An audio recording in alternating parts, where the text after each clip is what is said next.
नमस्ते विद्यार्थियों। मैं भगवान सिंह अजीमर क्लासेस के ऑनलाइन यूट्यूब चैनल में आपका हार्दिक स्वागत करता हूं। बच्चों, मैं आपको एक बात बता देना चाहता हूं कि आप इस वीडियो को ध्यान से देखें और सुनें, क्योंकि लिखने के बजाय देखने और सुनने से ज़्यादा याद होता है। और आप इस वीडियो को ज़्यादा से ज़्यादा अपने साथियों में शेयर करें और जिससे कि उनको भी इसका फ़ायदा हो सके। आप इस चैनल को ज़रूर सब्सक्राइब करें। मैं आपको एक बात और बताऊं कि इसमें हर एग्ज़ाम के लेवल के हिसाब से क्वेश्चंस मैंने दे रखे हैं। पटवारी, आपके कांस्टेबल, एसएससी, बैंक, रेलवे, हर एग्ज़ाम के लेवल के हिसाब से मैंने इसमें क्वेश्चन दिए हैं। और आजकल एग्ज़ाम में जो करंट अफेयर्स दिए जाते हैं तो उसमें 12 महीने तक के करंट अफेयर्स के क्वेश्चंस दे देते हैं और क्वेश्चन बड़े भी होते हैं। ज़्यादातर क्वेश्चन बड़े होते हैं, कुछ क्वेश्चन छोटे रूप में होते हैं, बाकी ज़्यादा क्वेश्चन बड़े होते हैं। उन बड़े क्वेश्चंस को पढ़ने में आपको समय लगता है और इसीलिए आप इस वीडियो को पूरा देखें, जिससे आपको करंट अफेयर्स के लेवल का पता भी चल सके और किस तरह के एग्जाम में क्वेश्चंस आते हैं वो भी आपको पता चल सके। और अगर आप इसके संदर्भ में कोई सुझाव देना चाहते हैं तो आप ज़रूर कमेंट करें। तो अब आज के करंट अफेयर्स पर चर्चा करें। इसमें आपके 3 जो है मेन पॉइंट्स पर विशेष रूप से अपन को चर्चा करनी है, जिसमें पहला आपके है ईरान करेंसी चेंज। ईरान ने जो अपनी मुद्रा में बदलाव किया है उसके बारे में बात करेंगे।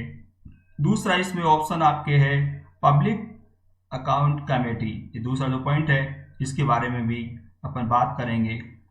तीसरा पुलित्जर अवार्ड, इसके संदर्भ में भी अपन चर्चा करेंगे। तो इसमें आप पहला क्वेश्चन देखिए।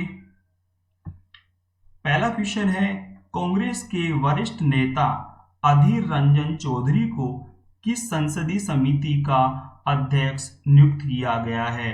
तो राइट आंसर है लोक लेखा समिति, जिसे हम अंग्रेजी में बोलते हैं पब्लिक अकाउंट कमेटी, PAC। और संसद की जो समितियां हैं उनमें ये समिति यानी कि लोक लेखा समिति सबसे ज़्यादा महत्वपूर्ण है। और इसमें आपके सदस्य संख्या की अगर बात करें तो इसमें कुल सदस्य संख्या जो होती है वो 22 है। कुल सदस्य संख्या 22 होती है और इस 22 में से 15 सदस्य लोकसभा से होते हैं और 7 सदस्य राज्यसभा से होते हैं। और इसमें कार्य की अगर बात करें तो इसका मुख्य कार्य होता है नियंत्रक महालेखा परीक्षक, जिसको हम बोले कि नियंत्रक महालेखा परीक्षक की रिपोर्ट की समीक्षा करना, या यूं कहें कि सरकार के आय व्यय पर ध्यान रखना, आय व्यय पर ध्यान रखना, ये इसका कार्य होता है। और इसमें आपको एक और बात मैं बताऊं, इसी समिति को प्राक्कलन समिति की जुड़वा भी कहा जाता है। इस क्वेश्चन में एक विशेष बात मैं आपको बताऊं कि लोकलेखा समिति का जो अध्यक्ष होता है वो हमेशा विपक्षी पार्टी का ही होता है। इस क्वेश्चन को आप विशेष रूप से ध्यान रखना। और जो संसदीय समितियों की अगर बात करें तो कुछ संसदीय समितियां अस्थायी होती हैं, कुछ स्थायी होती हैं। और इसमें आपके जो अन्य ऑप्शन में जो समितियों के नाम लिख रखे हैं तो इसमें आपके लिखा हुआ है प्राक्कलन समिति। तो प्राक्कलन समिति के सदस्य संख्या की अगर बात करें तो कुल सदस्य होते हैं 30 और ये 30 लोकसभा से ही होते हैं। आपके एग्जाम में क्वेश्चन पूछा जाता है कि कौन सी संसदीय समिति के सभी सदस्य लोकसभा से होते हैं, तो ध्यान रखिएगा वो समिति है प्राक्कलन समिति। और अगर इसके कार्य की अगर बात करें तो इस समिति के द्वारा खर्च में कमी, प्रशासनिक सुधार के विषयों पर रिपोर्ट देना, ये कार्य होता है इसका। इसमें एक ऑप्शन दे रखा है संयुक्त प्रवर समिति। तो संयुक्त प्रवर समिति के सदस्यों की संख्या 45 होती है और ये दोनों सदनों से, मतलब लोकसभा और राज्यसभा दोनों सदनों से होते हैं। और इससे संसदीय समिति की एक विशेष बात आप ध्यान रखिएगा, जितनी भी संसदीय समितियां हैं उनमें सबसे ज्यादा सदस्य संख्या इसी समिति की है।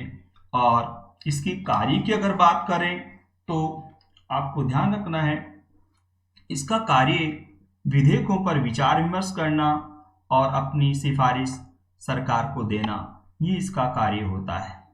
इसमें चौथा जो आपके ऑप्शन दे रखा है सार्वजनिक उपक्रम समिति।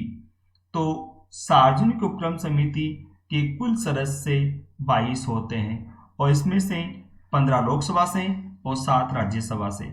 आपने सदस्य संख्या के बारे में अभी लोक लेखा समिति में पढ़ा था, तो वहां पर भी आपने यही पढ़ा था कि कुल सदस्य संख्या 22 है, 22 में से 7 जो है राज्यसभा से और 15 लोकसभा से। तो यहाँ पर भी सदस्य संख्या यही है। इसके कार्य की अगर बात करें तो भारत सरकार के उपक्रमों की कार्यकुशलता, स्वायत्तता व लेखन की जांच या लेखाओं की जांच करना, ये इसका कार्य होता है। इसमें अब आप नेक्स्ट क्वेश्चन देखिए, पुलित्जर पुरस्कार किससे संबंधित नहीं है? तो राइट आंसर है शिक्षा, यानी कि शिक्षा के क्षेत्र से इसका संबंध नहीं है। और अन्य जो आपके ऑप्शन दे रखे हैं साहित्य, पत्रकारिता, संगीत, तो इन 3 क्षेत्र में ये दिया जाता है, यानी कि साहित्य लेखन के लिए, पत्रकारिता के लिए, संगीत लेखन के लिए ये पुरस्कार दिया जाता है। और ये पुरस्कार जोसेफ पुलित्जर के नाम पर दिया जाता है और ये यूएसए से संबंधित है। इसमें आपको मैं अतिरिक्त जानकारी दूं कि जम्मू कश्मीर के फोटोग्राफर, जिनका नाम मैं बता दूं, यासीन डार, मुख्तार खान और चन्नी आनंद को फीचर फोटोग्राफी के लिए इस वर्ष का पुलित्जर पुरस्कार से सम्मानित किया गया है। और ये तीनों ही पत्रकार या तीनों ही ये फोटोग्राफर ये एसोसिएटेड प्रेस से जुड़े हुए हैं, यानी कि उससे संबंधित हैं। पुलित्जर प्रशस्ति में कहा गया है कि ये पुरस्कार फोटोग्राफरों द्वारा जीवन की हड़ताली छवियां, ध्यान रखिएगा, जीवन की हड़ताली छवियां के लिए दिया गया है। आपको मालूम होना चाहिए 5 अगस्त 2019 को अनुच्छेद 370 को समाप्त किए जाने के बाद के समय के दौरान की गई फोटोग्राफी के लिए इनको ये पुरस्कार दिया गया है। इसमें नेक्स्ट क्वेश्चन देखिए आप, किस देश के मुख्य जीव विज्ञान अनुसंधान संस्थान के वैज्ञानिकों ने कोरोना विषाणु का एंटीबॉडी विकसित करने में अहम उपलब्धि हासिल की है? एंटीबॉडी से मतलब वैक्सीन तैयार करने में उपलब्धि हासिल की है। तो राइट आंसर है इजराइल। और आपको मैं बताऊं, इजराइल ने कोरोना वैक्सीन बनाने का दावा किया है और इस वैक्सीन का पेटेंट कराने की प्रक्रिया शुरू कर दी है। इस बात की घोषणा इजराइल के रक्षा मंत्री नफ्ताली बेनेट ने की है। और इसमें अगर ये वैक्सीन बाजार में आ जाती है तो कोरोना महामारी से बचने में बड़ी सहायता मिलेगी। इसमें नेक्स्ट क्वेश्चन आप देखिए,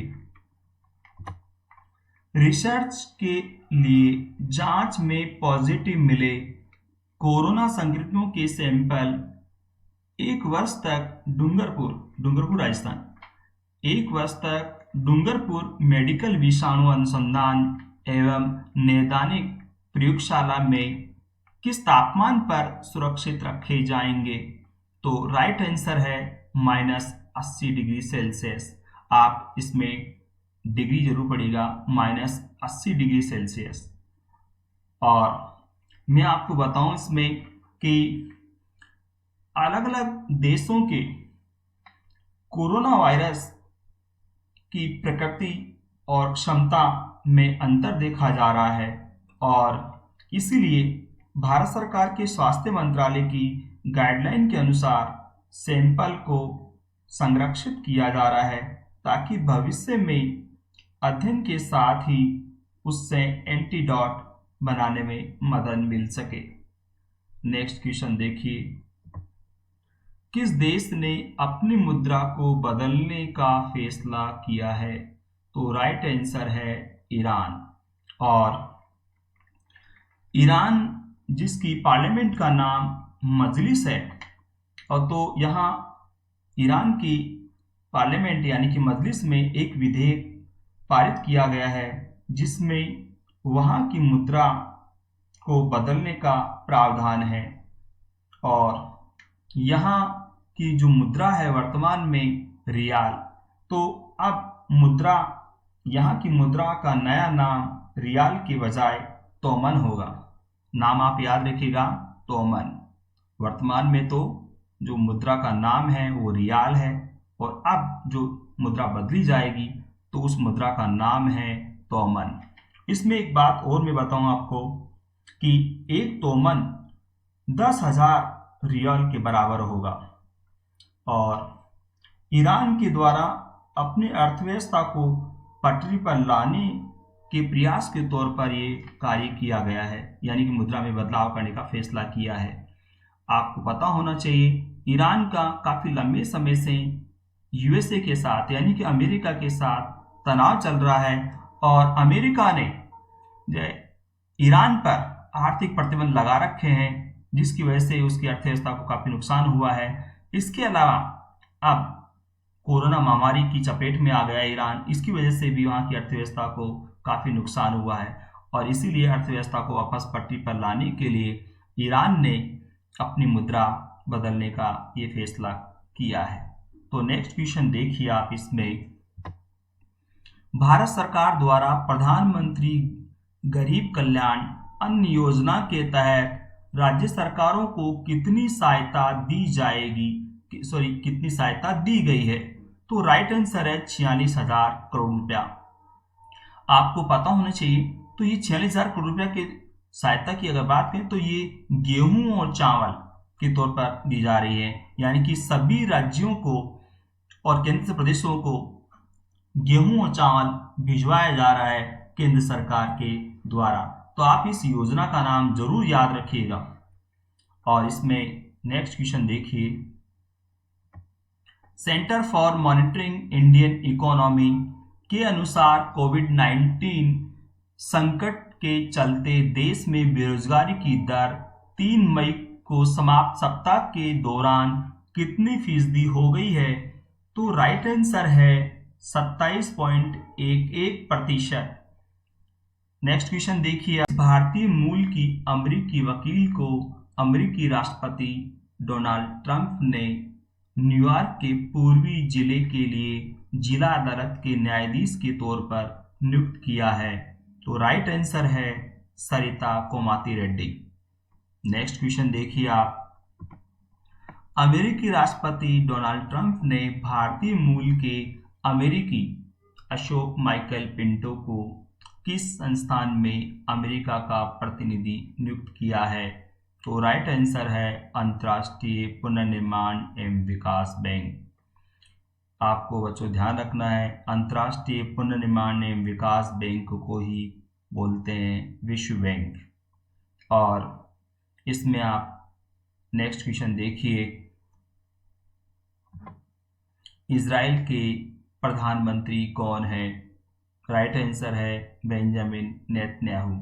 और आपको पता होना चाहिए कि बेंजामिन नेतन्याहू ने फरवरी की शुरुआत में ही अपने वैज्ञानिकों को कोरोना की वैक्सीन तैयार करने के लिए कह दिया था, इसलिए वहाँ के वैज्ञानिक इस कार्य में जुट गए थे। और जैसा कि अभी आपने पिछले क्वेश्चन में पढ़ा है कि वहाँ के रक्षा मंत्री ने वैक्सीन तैयार करने का जो दावा किया है कि हमने वैक्सीन तैयार कर ली है, तो इसमें अन्य जो ऑप्शन दे रखे हैं आपके, तो उसमें Shimon Peres, Ariel Sharon, Ehud Barak, ये वहाँ के प्रधानमंत्री रह चुके हैं। तो वर्तमान में बेंजामिन नेतन्याहू हैं वहाँ के प्रधानमंत्री। नेक्स्ट क्वेश्चन इसमें आप देखिए, पाकिस्तान ने किस संगठन के सदस्य राष्ट्रों से औपचारिक रूप से ऋण में राहत देने का अनुरोध किया है? तो राइट आंसर है G20। और मैं आपको बता दूं, G20 विकसित और विकासशील दोनों देशों का संगठन है। इसमें एक विशेष बात आप ध्यान रखिएगा, इसमें सदस्य के तौर पर 19 देश हैं और 20वां सदस्य के रूप में है यूरोपीय यूनियन, यानी कि यूरोपीय संघ, वो 20वें सदस्य के रूप में है। तो इसमें सदस्य संख्या जरूर याद रखिएगा, 19 देश और एक संगठन यूरोपीय यूनियन, वो इसके एक सदस्य के रूप में है। तो ये संख्या इस तरह से 20 है। और इसमें जो अन्य ऑप्शन दे रखे हैं G15 का, तो आपको ध्यान रखना है ये विकासशील देशों का संगठन है।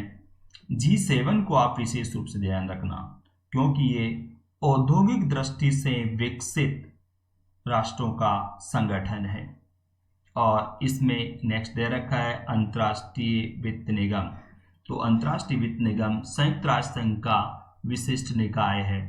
जैसे संयुक्त राष्ट्र संघ के अन्य निकाय हैं जिसमें यूनिसेफ, यूनेस्को, अंतर्राष्ट्रीय श्रम संगठन, आपके विश्व बैंक, अंतर्राष्ट्रीय मुद्रा कोष, WTO, शरणार्थी उच्चायोग, ये जो इसके विशिष्ट निकाय हैं, तो उनमें से ये अंतर्राष्ट्रीय वित्त निगम भी उसका निकाय है।